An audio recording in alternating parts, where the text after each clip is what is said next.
지난 13년간 데이터 일을 하면서 받은 수많은 질문들이 있는데요. 몇 가지를 얘기해 보자면 도대체 데이터 조직은 무슨 일을 하나요? 어떻게 기업에 도움을 주죠? 데이터 조직에는 어떤 사람들이 있나요? 그 사람들은 무슨 일을 하는가요? 데이터 모내력은 뭐죠? 이런 다양한 질문들에 답을 하기 위해서 제가 만든 강의가 있고요. 그 강의의 첫 번째 챕터를 여러분과 공유하도록 하겠습니다. 데이터 엔지니어, 데이터 분석가, 데이터 과학자와 같은 직군에 대해서 들어보셨죠? 이미 그런 일을 하고 계신 분들도 있겠지만 그런 직군의 사람들이 모인 데이터 조직이 도대체 어떤 미션, 비전을 갖고 있느냐 그 이야기부터 한번 해보도록 할게요. 먼저 데이터 조직의 미션은 어느 조직이나 마찬가지지만 회사를 위해서, 조직을 위해서 가치를 만들어내는 거죠. 근데 데이터로 바로 돈을 버는 곳이 아닌 다음에는 데이터 조직이 만들어줄 수 있는 가치는 부가가치에 가까워요. 무슨 얘기냐? 예를 들어 삼성전자 반도체나 SK 하이닉스와 같은 회사라면 반도체를 생산함으로써 돈을 버는 거죠. 데이터를 사용함으로써 수율을 높인다든지 그렇게 해서 부가가치를 만드는 거예요. 그래서 일반적으로 데이터 조직의 미션은 무엇이냐? 부가가치를 만들어내는 건데 그 부가가치를 신뢰할 수 있는 데이터를 가지고 만들어낸다는 거죠. 즉 매출을 데이터, 믿을 수 있는 데이터를 가지고 레버리지 형태로 만들어낸다는 거예요. 그게 이제 여러분들이 기억해야 할 데이터 조직의 미션이고요. 흔히 우리가 데이터는 새로운 석유라고 하죠. 그렇지만 단순히 데이터가 점점 더 중요해진다는 이유만으로 회사나 조직 내에서 인정받지는 못한다는 거죠. 결국은 데이터 조직에 있는 사람들이 다른 조직과 잘 온라인을 해서 가치를 만들어낼 때 인정받게 되는 것이고 그런 경우에 데이터는 새로운 석유라고 할 수 있는 거예요. 하지만 잘못 사용하면 오히려 위협에 가깝죠. 개인정보 같은 경우 점점 더 중요해지고 있는데 관리를 잘못해서 노출을 했다든지 약관에 쓴 대로 사용하지 않았다든지 그러면 법적인 책임을 지게 될 거고 거기서 이제 금전적인 손실을 볼 수도 있는 거고요. 데이터를 사용을 해서 의사결정을 하고 제품 개선을 하는데 쓴다. 근데 데이터 품질 관리가 안 된다? 그러면 엉뚱한 결정을 하거나 엉뚱한 방향으로 제품 개선을 할지도 몰라요. 그래서 데이터 품질 관리가 중요해지고 이런 데이터 품질 관리, 개인정보의 적절한 사용과 관리 등이 점점 중요해지기 때문에 데이터 거버넌스라는 말이 점점 중요해지고 있죠. 이번 슬라이드를 요약하자면 신뢰할 수 있는 데이터를 바탕으로 부가가치를 만들어내는 것이 데이터 조직의 미션이고 그 데이터 조직에 있는 사람들은 이 미션을 향해서 달려가야 한다는 거예요. 그럼 이어서 데이터 조직이 어떻게 부가가치를 만들어내는지 알아보도록 할게요. 첫 번째는 데이터를 기반으로 의사결정을 할 수 있게 도와주는 것이고요. 이런 일을 하는 데이터 팀을 Decision Science 팀이라고 불러요. 혹은 데이터 분석팀이라고 부르죠. Decision Science, 결정과학이죠. 결정을 더 과학적으로 내릴 수 있게 도와주는 것이고 그 일을 하는 사람들을 데이터 분석가라고 부른다는 거예요. 그러면 어떻게 도와주느냐? 결국 고품질 데이터를 가지고 지표와 같은 형태로 의사결정권을 갖고 있는 사람에게 입력을 주는 거죠. 여기에는 크게 두 가지가 있는데 하나는 데이터를 고려한 결정이 있고 다른 하나는 데이터를 기반한 결정이 있어요. 비슷한 말 같은데 뉘앙스가 조금 다른 거죠. 데이터를 고려한 결정 같은 경우 영어로 표현하면 데이터 informed decision이고 데이터를 기반한 결정은 데이터 driven decision인데 그럼 이 두 개의 차이가 도대체 무엇이냐? 데이터를 기반한 결정은 그냥 지표의 방향을 보면서 별다른 생각이 없이 지표가 개선되는 방향으로 움직이는 거고 데이터를 고려한 결정은 그런 지표를 참고는 하지만 입력으로 사용하긴 하지만 그 방향과 때로는 반대로 가기도 한다는 거예요. 그럼 이 둘 중에 무엇이 더 옳은 방향이냐? 제 관점에서는 데이터를 고려한 결정이 더 옳은 방향이에요. 항상 지표가 좋아지는 방향으로 움직인다는 것은 어떤 맹점이 있냐면 데이터는 과거의 기록이란 말이에요. 과거의 기록을 보고 결정을 하게 되면 아무래도 지금 하고 있는 일을 조금 더 최적화하는 형태로 움직이게 되는 거죠. 하지만 어떤 일들 같은 경우는 최적화를 하는 게 아니라 완전히 새로운 접근 방식을 가져가야 되는지도 모른단 말이에요. 예를 들어 우리가 마차를 타고 다니던 세상에 있었다라고 하면 어떻게 마차를 더 효율적으로 운영할 수 있을지 데이터를 보고 최적화를 한다고 하면 자동차라는 거를 만들 수는 없을 거예요. 그래서 결국 데이터가 갖고 있는 맹점은 무엇이냐? 과거의 기록이고 그 기록을 보고 뭔가를 한다는 거는 우리가 지금 하고 있는 일들을 더 최적화된 형태로 효율성 있게 하는 거지 완전히 새로운 거를 만들어낼 수는 없다는 거. 그렇기 때문에 특히 의사결정권이 있는 사람들 같은 경우 항상 데이터 기반으로 결정을 하겠다. 데이터가 없으니 나는 결정을 못 하겠다. 그렇게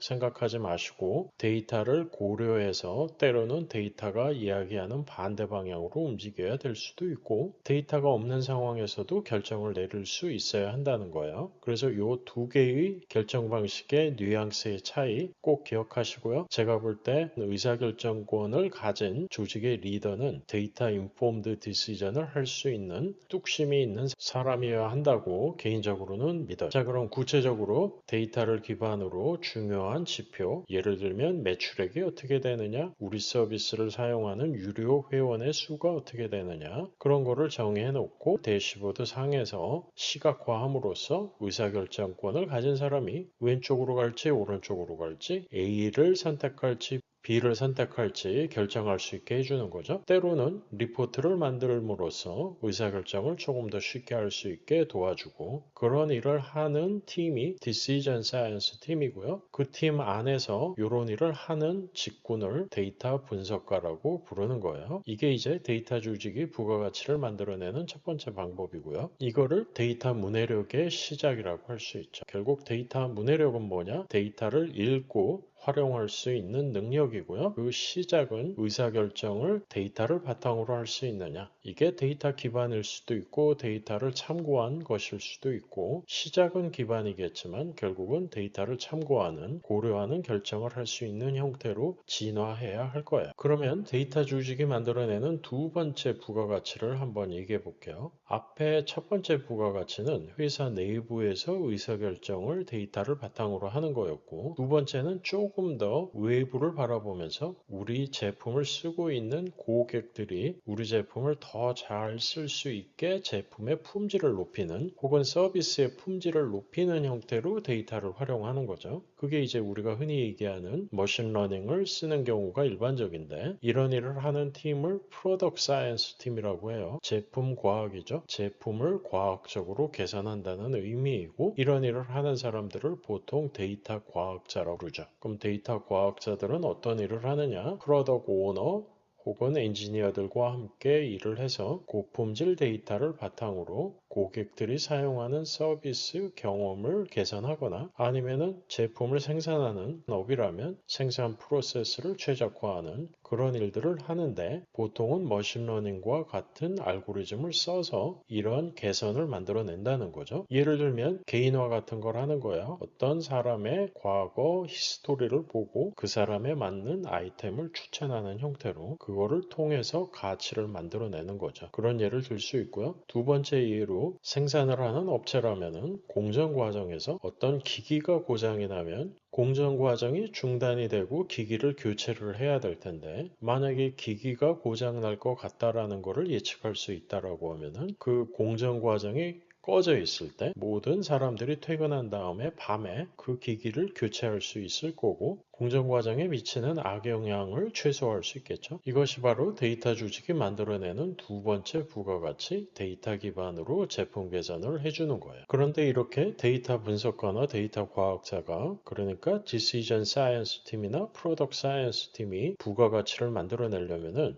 앞에 사전 작업이 조금 돼 있어야 하는데 그거를 데이터 인프라라고 부르는 거예요. 어떤 일이냐? 정제된 데이터가 한 곳에 수집되어 있어야지만 데이터 분석가들이 의사결정권자들을 도와줄 수 있을 거고 데이터 과학자들이 머신러닝 모델을 만들어서 제품의 품질을 개선할 수 있는 거죠. 이런 데이터 인프라를 구축하고 운영하는 사람들을 데이터 엔지니어라고 부르고요. 그러면 데이터 인프라가 뭐냐? 데이터 인프라에는 크게 두 가지 컴포넌트가 컴포넌트가 있는데 하나는 데이터 웨어하우스라고 부르는 거예요. 이게 이제 나중에 데이터 레이크라는 형태로 확장이 되기도 하는데 이 이야기는 뒤에 더 해볼게요. 일단 데이터 웨어하우스는 뭐냐? 데이터 분석가나 데이터 과학자가 데이터를 활용하기 쉽게 정제된 데이터들을 수집해서 저장해 놓은 중앙 데이터베이스라고 보시면 되고요. 여기에는 보통은 구조화된 데이터들, 관계형 데이터베이스에서 얘기하는 테이블 형태의 데이터들이 저장되는 게 일반적인데 데이터 활용이 늘어나기 시작하면 로그 파일처럼 비구조화된 데이터도 적재되는 게 일반적이고 그 경우에는 스케일이 가능한 데이터 레이크를 쓰는 게 일반적이에요. 이 이야기들은 뒤에 더 자세히 해볼게요. 일단 데이터 웨어하우스는 뭐냐? 데이터 분석과 데이터 과학자들이 사용하기 쉽게 데이터들을 미리 다 모아놓은 데이터 활용을 위한 중앙 데이터베이스라고 생각하시면 될 거예요. 그럼 이렇게 데이터 웨어하우스가 있으면 알아서 데이터가 적재되지는 않겠죠. 누군가 데이터를 적재해주는 프로세스를 만들어야 될 텐데 그 프로세스를 데이터 파이프라인이라고 부르고요. 그 프로세스를 만드는 누군가가 바로 데이터 엔지니어가 되는 거죠. 이 데이터 파이프라인은 ETL이라고 부르기도 하는데 ETL은 Extract, Transform, Load의 이니셜을 딴 약어이고요. 이게 바로 데이터를 수집해주는 프로세스고 이게 결국은 데이터 웨어하우스에 데이터를 적재해주는 프로세스가 되는 거죠. 이 Extract, Transform, Load라는 말을 했는데 이 데이터 소스로부터 데이터를 extract, 추출한 다음에 그거를 원하는 포맷으로 transform, 정제하고 최종적으로 데이터 웨어하우스 혹은 데이터 레이크에 그 추출 정제된 데이터를 로딩하는 형태로 동작하는 게 데이터 파이프라인이에요. 그럼 도대체 데이터 소스가 뭐냐? 데이터 소스의 예를 들자면 어떤 우리 회원 정보, 상품 정보, 회원의 상품 구매 정보 등이 있는 프로덕션 데이터베이스가 될 수도 있고 마케팅이나 이메일과 관계된 정보들이 있는 third party 서비스의 API가 될 수도 있겠죠. 그런 소스로부터 데이터를 추출해서 정제한 다음에 그거를 최종적으로 데이터 웨어하우스에 로딩해주는 프로세스를 데이터 파이프라인이라고 부른다는 거고 이 데이터 웨어하우스와 데이터 파이프라인을 통틀어서 보통 데이터 인프라라고 부르고 이거를 해주는 사람들이 데이터 엔지니어라는 거예요. 그럼 그림으로 보면 이렇게 외부나 내부에 데이터들이 있는 소스가 있을 거고 이거를 우리는 데이터 웨어하우스 혹은 데이터 레이크로 가지고 오고 싶은 거죠. 그 프로세스가 바로 데이터 파이프라인이라는 건데 하나의 데이터 파이프라인을 놓고 보면 크게 세 단계가 있다는 거예요. 추출해서 정제한 다음에 최종적으로 분석용 스토리지에 로딩하는 게 있는 세 단계로 구성이 된다는 점 기억하시고요. 지금까지 간단하게 데이터 팀의 미션과 비전을 살펴봤는데 결국 데이터 팀은 부가가치를 만들어내는 조직이고 여기에는 두 가지 기여 방법이 있다는 거. 하나는 데이터 기반 의사결정을 하게 해주는 거고요. 두 번째는 데이터를 기반으로 제품을 개선해 주는 건데 이게 가능하려면은 데이터 인프라라는 게 있어야 한다는 거예요.